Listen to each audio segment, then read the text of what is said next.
Okay, Abaye had given 3 cases of shtikodo. We're going to go into it a little more. And I'm sure today because the Ran is important. But as we said, we read Tosfos yesterday. If an Eid Echad comes, a single witness says to a person, Ochalta chelev. You ate chelev, and you remain silent. So, Abaye says he has to bring a chatos. The one who remains silent has to bring a chatos. Why? Because silence is admission. Shtika kodo, silence is admission. He says, and where do we see this? He says, there's a Mishnah that supports what I'm saying. Because the Mishnah says, a single witness says, you ate chelev. And the counters and says, lo achalti, I did not eat chelev. It says, you don't bring a chatos. So what's the inference? It's only when you counter the witness. But if you remain silent, then you would bring a chatos. Although the basis for your knowledge is only the Eid Echad. So from here we see shtik kodo. So Tosfos explained that when it says he remained silent, although the Mishnah says only when he counters it, doesn't mean that. Even if he would say Eini Yodea, if he would say to the witness, I'm not sure, then he would not have to bring a chatos. It's only when his silence indicates that he believes what the Eid Echad is saying. Meaning, the Eid Echad says, don't you remember there were 2 pieces of meat, and you ate one of them because you weren't careful enough. And then he comes to his own realization that's actually what happened. So it's ohodei love. So as a result, he's coming to this realization as a result of the information that the single witness is informing him.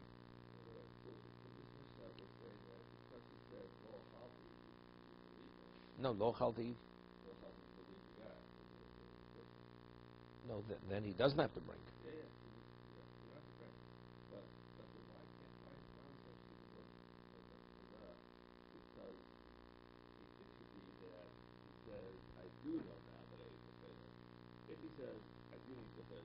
Well, that the Gemara is going to explain. Maybe the silence is for some other reason. Maybe he didn't pay attention to him.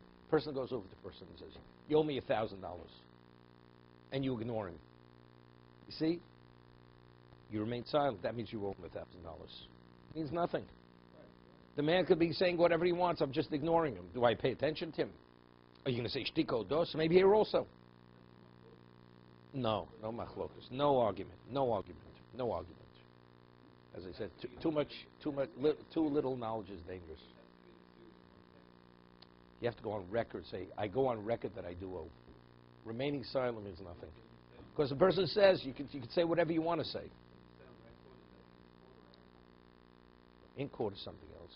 Man makes a claim in court, the person has to respond in court. Outside, we're speaking about you're out of court. And you remain silent means nothing. It means you're just not paying attention to the man. So here you'd say, man says, you ate chelev, remain silent. You'd say also, maybe he's not paying attention. So we say, no, the silence is an indication that he's admitting. He's admitting that it factually did. Because it says only when he counters. It says, if he says you ate chelev, he says, I did not eat chelev. That's when you don't bring the chatos. So what's the inference? That if you remain silent, you would bring the chatos.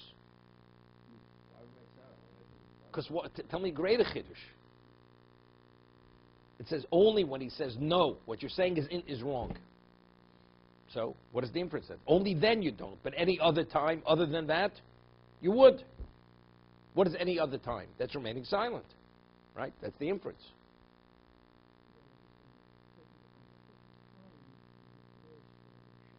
Okay, I brought that up, right? We did bring that up. Person normally, if a person says, I did the wrong thing himself, he says, you know, I spoke ill of you.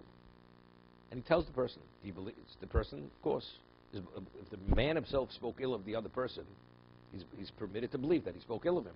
If a third party says, you know, so-and-so said that about you, you're not permitted to believe it. That's called rechidus. That's rechidus. You're not permitted to, it's like Lashon Hara. You're not permitted. What about if a man said, in the presence of someone else, the 3 people, Reuven, Shimon, Levi. Reuven says to Shimon, you know what Levi did to you? He stole from you. And Levi remained silent. Right? Well, let's say Reuven, it was 3 outside parties, say, do you know what Levi did to Yehuda? He stole from Yehuda. And Levi remained silent. Reuven says to Shimon, do you know what Levi did to you? And he says in the presence of Levi, he stole from Yehuda. And Levi remained silent. So seemingly it's admission. Because he remained silent, he's admitting that he did the wrong, that he stole. Does that establish fact? Why not? Shtika kodo.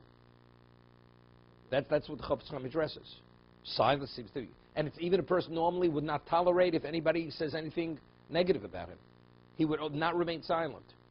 Even that kind of person, you do not say shtika kodo. We don't say silence is an indication of admission. Why? Because you never know why he's remaining silent. He may be remaining silent because he feels that it's just a waste of time to try to defend his reputation. Therefore, there can be many reasons why he's remaining silent. So you cannot draw from the silence admission to what the other person is accusing him of doing.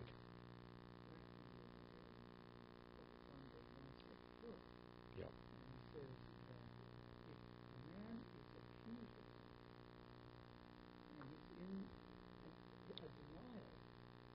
Implicate somebody else, he has to also remain silent. Implicate father of somebody else. No. Even then, Chofetz Chaim doesn't say that. No. I'll tell you what the Chofetz Chaim says. You know, sometimes you take a step further, you step off a ledge. Okay, take it. That's Chofetz Chaim says that let's say you sit on a panel, and the panel has 7 members. And they passed judgment, and they found the person guilty. And to give the verdict, you only need a majority. So somebody comes to one of the judges or the panel and says, I was found guilty. You're the cause of it. He's not permitted to say, I'm not the cause. He can't say, well, we voted majority. I was forced to accept the majority. Because by saying that, he's implicating the others. So there, see, he's not really, he is saying something. What he's supposed to say is, he says, I can't discuss it. You can think whatever you want, I can't discuss it. He's not permitted to say anything. What about if somebody comes to someone else and says that he suspects that he did something? Somebody stole from him. We don't know who. And nobody will be implicated by his statement. He says, it's not me. It's not me. And he's, even though, right? He's allowed to say that. Because there he's defending his reputation, and he's not implicating anyone. But if he's going to implicate someone else by exonerating himself, then he's not permitted to say that. Because by saying it's not me means the others. Yeah. No, he could say. There he has to remain silent.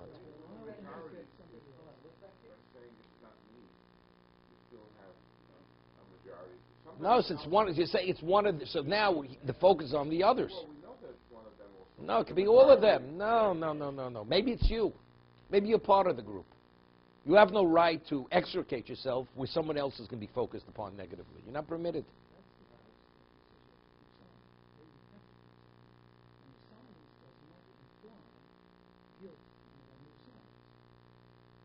Correct. No, that's what he's saying over there. Because again, I'm not even saying that. I'm not even saying that. Because there you're implicating others, so you're not permitted. I'm saying even where a person is permitted to admit, but he just doesn't defend. They say you're a thief. You stole, and he doesn't say a word. Does that mean he's a thief? Well, evidently he's being accused of being a thief and remains silent. So we're not speaking anybody else implicated. So there, where he's permitted to say, "I'm not a thief," because he's not implicated, is that an indication? Silence is an admission. So even there, it's not an admission. We'll talk about that. Because the chaylev has why is the Eid Echad informing him that he ate chaylev? To inform him that he has the obligation to bring a chatas, not in any way to speak ill of him or negative of him. To inform him that he did something that he has an obligation. That's why he's telling him. So if I have an obligation, so if I don't have it, I'd say I didn't eat the chaylev. You know, you're mistaken. Why don't you say you're mistaken? Here, there's no reason to say why he didn't respond. He should have said something. If there's no reason why he did not say, and that means the silence is an admission. Because he can't attribute it to any other reason other than admission. But if you could attribute to any other reason, then silence is not admission. No, then he would say any Yodea. He would say any Yodea. I'm not sure. Yes, he would say. That's clear. He would say, I'm not sure. I'm not sure, then he would not have that. That's what Tosa says. We'll see. That's how we differentiate between the cases. Okay. So Abai says he's believed. Now Abai says another case. Shorcha nirva. Somebody committed bestiality with your animal. Valo shosek. And what? And he remained silent. Nemon. Again. So, silence is what? It means acceptance. See, the Tanatuna, we learned in the Mishnah to support it. It says, Shnevdebo Aveiro. If an Aveir was done with the animal, Shehimis al pi echod, a single witness said that the animal killed a human being, a person, or al pi habaylim, or the owner himself witnessed it. Nemon, meaning the animal is disqualified from being used as a korban. Hayal pi echod, hechi domi. What is the echod? Right? That's the first, it says. We're quoting a Mishnah. If a single witness says that bestiality was committed with the animal is disqualified from a korban. Either komoda bailim, if the owner of the animal does not counter, but he accepts what the person says. Hainu al pi bailim. It says that's the Mishnah. That's the other case. Al pi bailim, the owner knows. Elo lav di shosik. Evidently speaking, we remain silent. So what is it? He doesn't know, but it's shtika kodo. He's believing the testimony of the single witness, and he's admitting shtika kodo. So what do we have to have? The application in two cases. If you already stated the principle of shtika kodo, so I understand it, what do we have to give two examples, two applications of the same thing? It's the same principle. No. Right, no, we only read two cases. Chaylev and the animal that somebody committed bestiality with. We didn't get there yet. That's the next case. No. We didn't get there yet.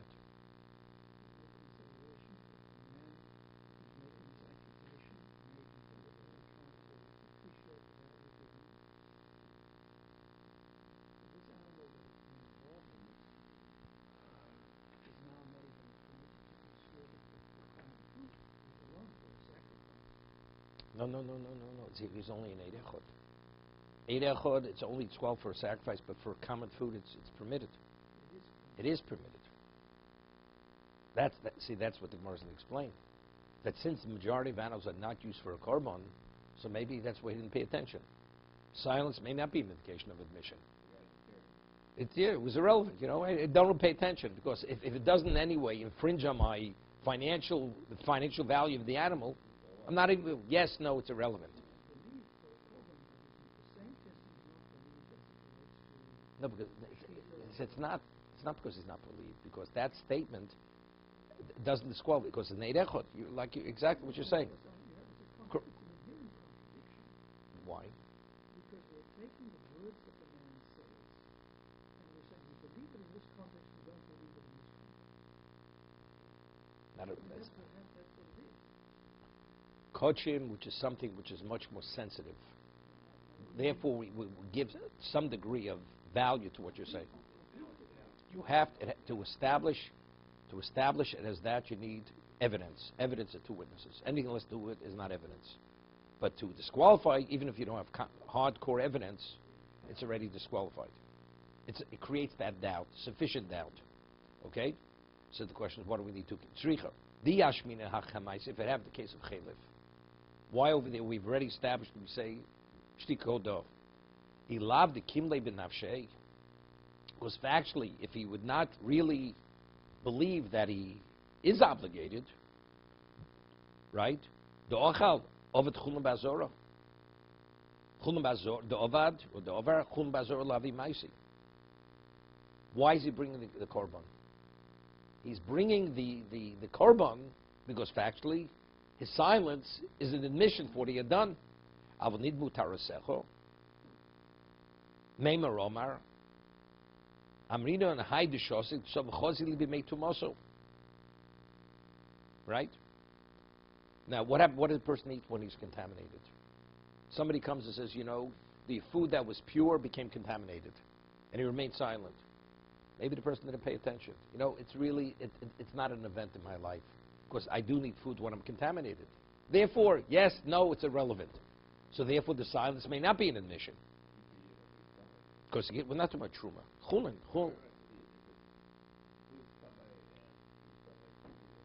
Even if he's Torah, he could eat it. But even if he wouldn't, but when he's Tomei, definitely he would eat it. Because everything he touches or he eats.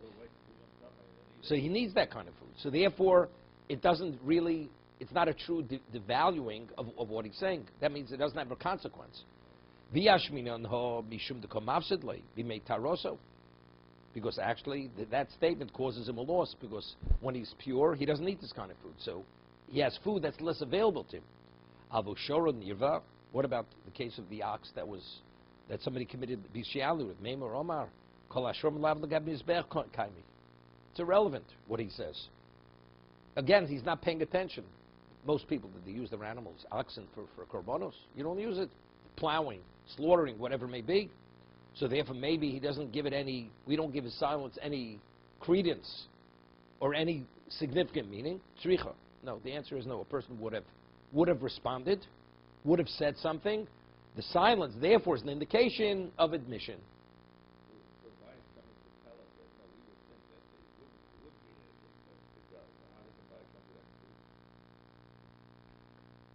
Because Ryan understood it better than you do. That's exactly what he's saying. It's evaluating people's behavior. When a person hears this, does he respond or does he remain silent? You may think. Exactly. So he's telling you, no, the average person would. As a result of that, the silence is admission.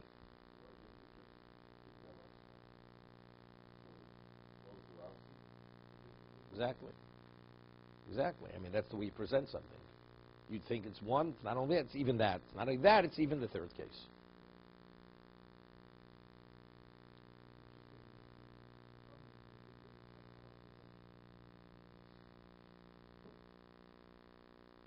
I once told you a story. Rabbi Chanan once asked, there's a real Litvish response. Rabbi Chanan once asked the Chofetz Chaim if he had Ruach HaKodesh, which he did. But the Chofetz Chaim is going to say, and Rabbi Chanan knew he did. He was divinely inspired, but the Chofetz Chaim, because who he is, not going to say yes, and Rabbi Chanan wanted to hear it. So the Chofetz Chaim says to Rabbi Chanan, he says, I'm not sure if I have Ruach HaKodesh, aber anar bin ich nicht. He says, a fool I'm not. You understand? He didn't miss a beat, the Chofetz Chaim. Okay, and that's the Chacham, so Chazal, it's evaluating, people's behavior, how people think, how they react, how they respond. Everything is an evaluation. Yeah. Iboilo. Interesting shaila of this. This is a continuation. Ishto sinso beirechot v'shosek. A single witness comes to a man. He says, I witnessed your wife. She committed adultery.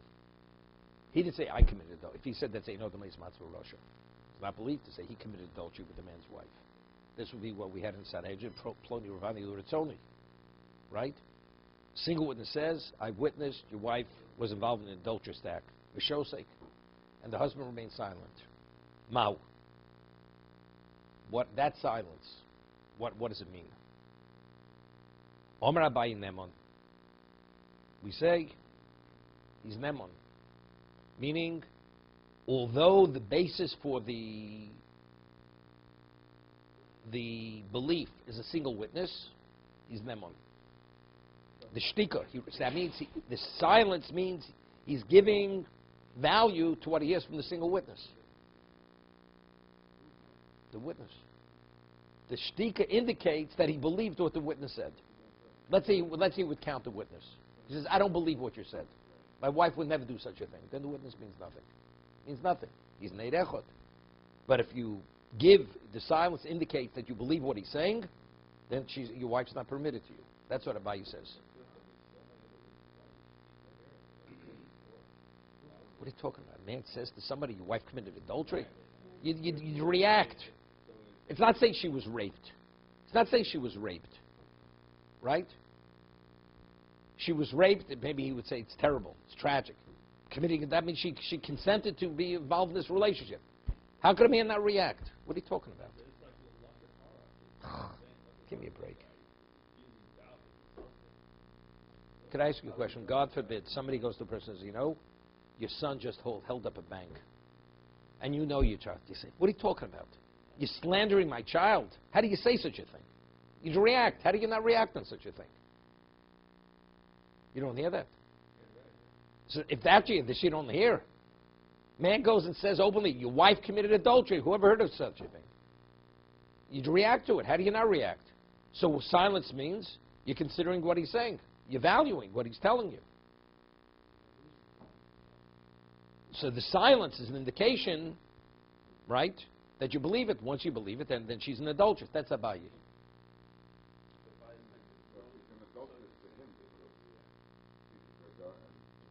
So it would be like a shab nafsh chatich di surah. Shab nafsh chatich di surah. It would be a shab nafsh chatich di surah.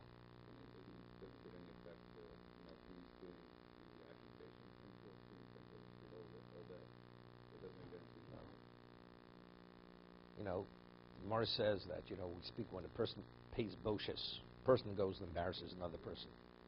It's considered damages. No, but it says, how do you evaluate the value of embarrassment? It depends who's doing the embarrassing and who's being embarrassed. So it says, let's say a person is unstable, and he comes and even if he would spit on you, right? So you have to pay boshes. Person spits on another person. It's the most demeaning act. You demean the other person. But let's say the man was unstable. So what do you do? That's not demeaning. The man is unstable. So it means nothing. It's at worst at the most minimal level of demeaning. Right? Well, not some unstable person came and said whatever he said. A person who has, people may believe that person. He's a normal person, and he's valued to whatever, even at a minimal degree. But still, how do you remain silent? So shtika kodo. Even though the basis for the silence is a single witness. Rava eino nemon. Rava says eino nemon. Havidova sheberva. Eidova sheberva post mishnayim. So this you have to understand. Tosis discusses this. If I say a piece of meat is not kosher, I have 1,000 witnesses saying it's kosher. I say it's not kosher. What's the halacha? If you establish it's not kosher versus yourself, you're not permitted. The whole world can say it's kosher. So even though the Torah says to establish fact, you need 2 witnesses. But factually, if silence is an indication of that you believe it, if you believe your wife committed adultery,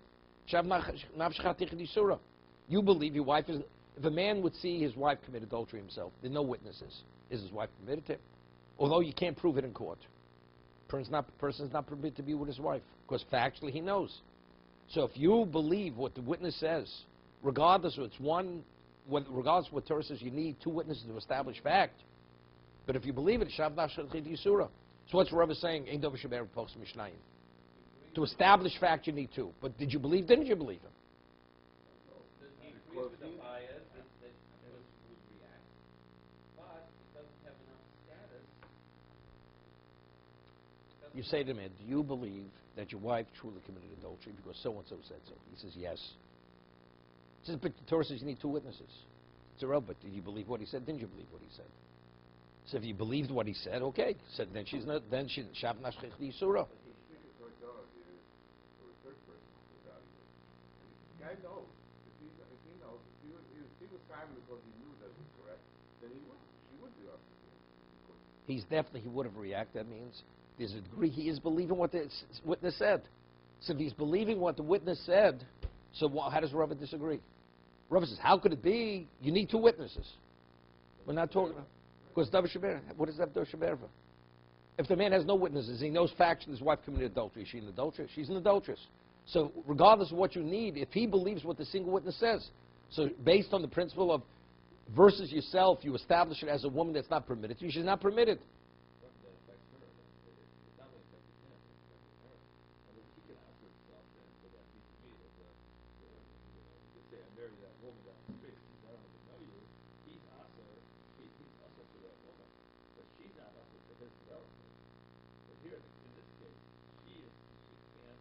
Well, you're asking a separate question. You're asking another question. You're asking a good question. We said earlier that whenever we say Hodos Baldin Kamedim Dami, it cannot be a Chav Lachrini. It can't be to the detriment of another person. Correct? So by him believing that his wife is an adulteress, it's affecting his wife. She, of course, she's claiming her innocence. Right? There's a Mishnah at the end of Nedorim. Okay, we have an expert over here at the other end of the table. What does the Mishnah say in Nedorim? That if a woman comes and says she committed adultery, she's an adulteress. So it says, Mishnah Rishona says she's believed. Mishnah Achrona says, that later the Mishnah said, there was another Mishnah later, they retracted and said, no, why? Because a woman has her eye on another man. The husband, she can't get out of the marriage, no problem. She'll come and she'll say, I committed adultery. That's an easy way to get out of a marriage. Husband doesn't want to divorce her. Right? Man says, you'll suffer. So she says, no problem, I committed adultery. She got to court, I committed adultery. She committed adultery, okay. Now the court will force the man to divorce his wife. That's the way. So because we were concerned that maybe that would only be a ploy to get out of a marriage, so that she'll say it, even though it's not true. Therefore, we don't believe her. Okay? That's the Mishnah Achrona. Mishnah Rishona says no. Since women didn't have that, they had a degree of shame. For that, a woman would not say she committed adultery. So therefore, the woman was believed. So the Ran asked a question similar to Ernie's question. Okay? That the only time you could make such a statement if there's no consequence to another person. But by her saying she's an adulteress, that means she's not permitted to her husband. A woman has an obligation to be involved on a conjugal basis with her husband. By saying that statement, she's denying him that. When she says, I committed adultery, she's establishing herself as an adulteress, therefore I'm not permitted to my husband. But there's a consequence. The consequence is the husband now can't be with her. So if that's the case, she shouldn't believe. So why, according to the Mishnah Rishona, did they originally, even if it was lo nosei ne'ba'acher, even if we don't suspect she had her eye on another man, but there's no basis to believe her. So why is she believed? That's the Ran's question.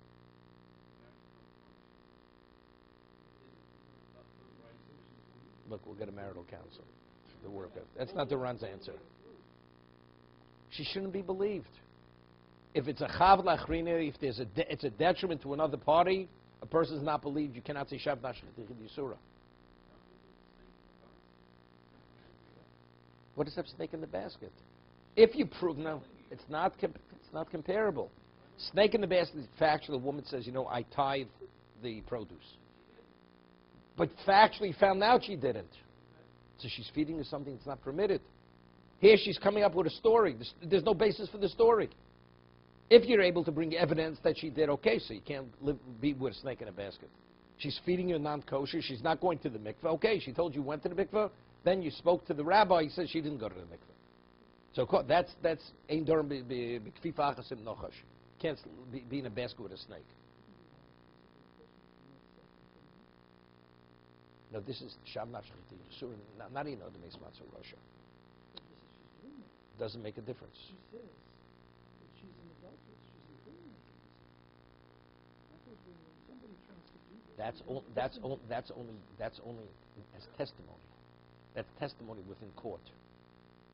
That's testimony within court. You go to court and you say, I did this. Court can't accept your testimony. Because no, because that's Odom Korev Eitzel Atzma. Rashi says, why, when a person is ploni vrani l'ritzoni, I consented to an act of sodomy.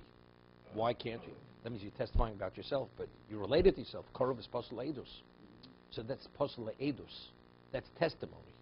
Here we're not talking about testimony. Shav nashchet yisur, if I establish myself that I'm not permitted, it's like saying the meat is not kosher. So the Ran asks, there's no comparison. The meat not kosher, it affects your life, doesn't affect anybody else's life. By her saying I'm an adulteress, now it affects her husband. Her husband now can't be involved with her.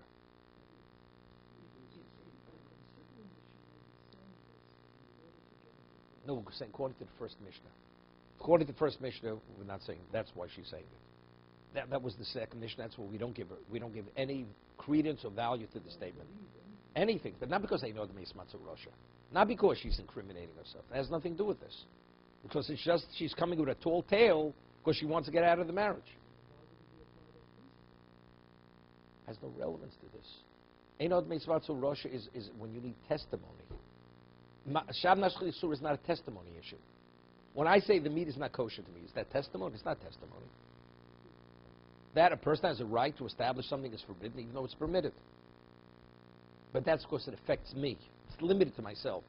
But if that statement has any consequence to others, you're not believed. So,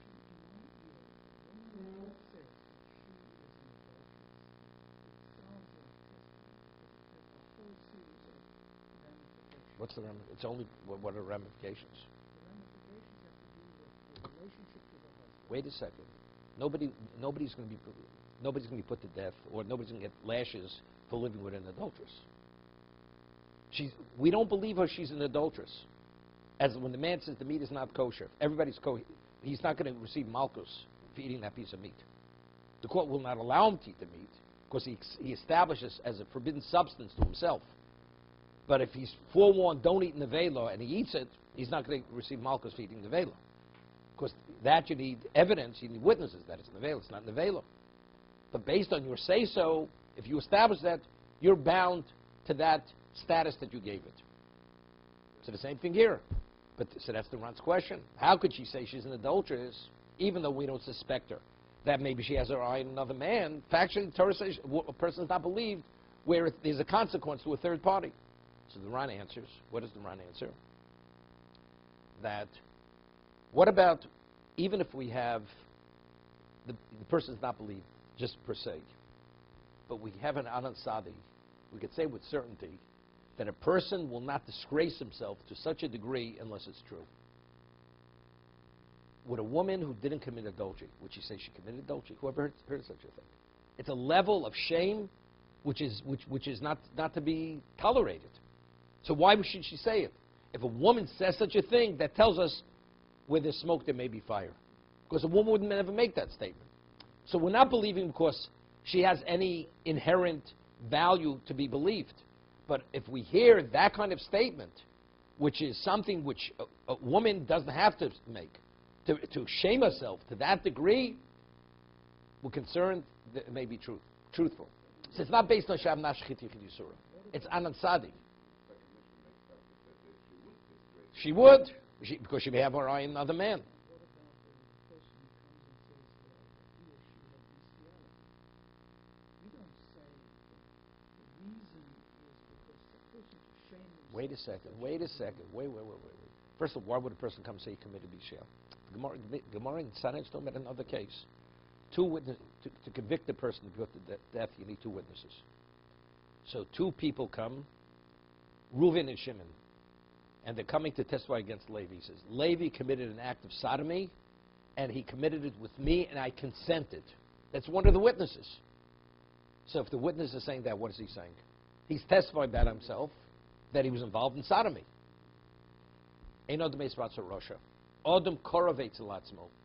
Since you related to yourself, you're disqualified. That means the testimony is disqualified. Therefore, what do we have only one witness. You can't convict the person, testimony one witness. So there, Rava comes up with a concept, Pagin Dibura. We split the testimony. The testimony of the relative we don't hear. You know, we hear so-and-so committed sodomy. Who he committed, it's really irrelevant. It's two separate questions, two separate cases. There's the sodomizer and the person who consented to the sodomy. It's a separate conviction. So all we hear is, so-and-so committed sodomy. But we cannot accept the part of the testimony that you were involved in the sodomy.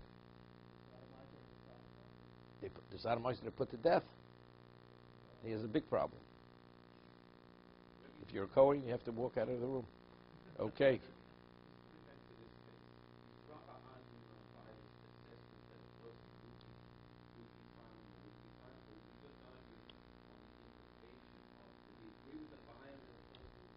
Well, that's what we have to do, Tosis. Tosis asks you, take a look at Tosis.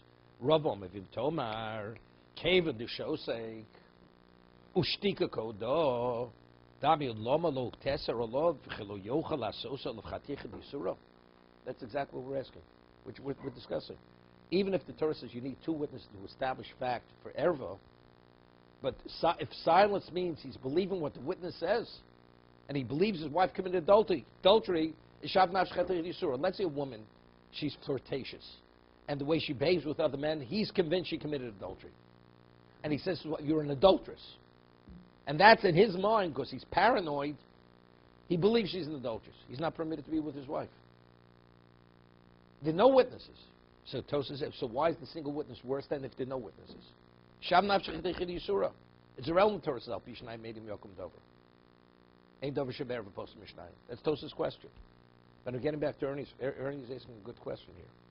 From the Gemara over there in the Mishnah in the Dorim, the only reason why, that from the Ran you see, why she believed to say she committed adultery, because we have an Anand Sadi would say with certainty no woman would shame herself to this degree unless it had truth. So it's not because Shav nafsh chetich yisura. That's Chaval Acherim. A person cannot establish a status where it's a detriment to another party. So over here, when the witness said, when he says, I believe that what? That she committed adultery. Shav nafsh chetich yisura. Right? He's establishing it, but there's a consequence there. If that's the case, his belief causes that she should not be permitted to him. No, he has an obligation.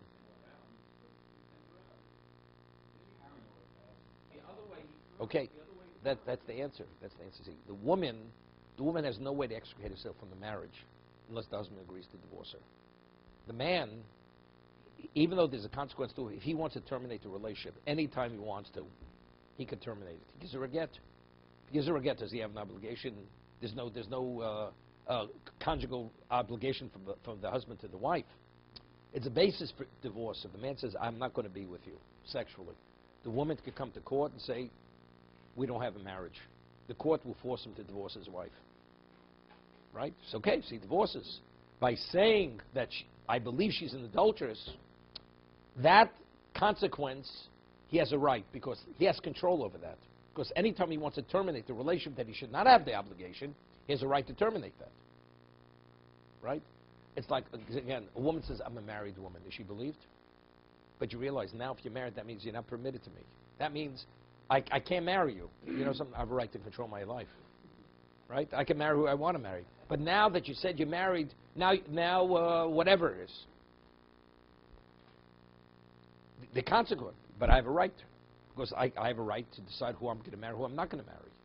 Same thing over here. He has a right to say she committed adultery, because factually, if he wants to terminate that relationship that he has no conjugal obligation to his wife, he could do that. But on the wife, she says, I committed adultery. There, she's locked into a relationship that unless he's willing to release her, he can't release her. So therefore, the consequence she's bringing about, it's not within her power. So that was the Ran's question, why she believed. That he says, Anand Sadi. Because we could say with certainty a woman would not put herself in that shameful position unless there was truth. Where? Mishnah Rishon, he would have to divorce her here. He would have to divorce her. Because otherwise, if he doesn't divorce her, then he's putting her into that. But that's Tosaf's question on Rava. What does Rava say? Should be no worse than Shav nafsh chetich yisura. Okay, we have another minute. Okay.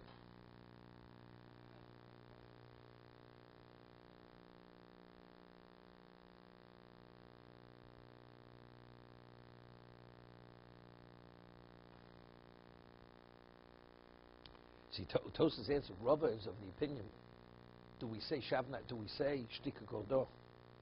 Rava is saying, when a single witness says that your wife committed adultery, silence doesn't mean admission. Doesn't mean admission.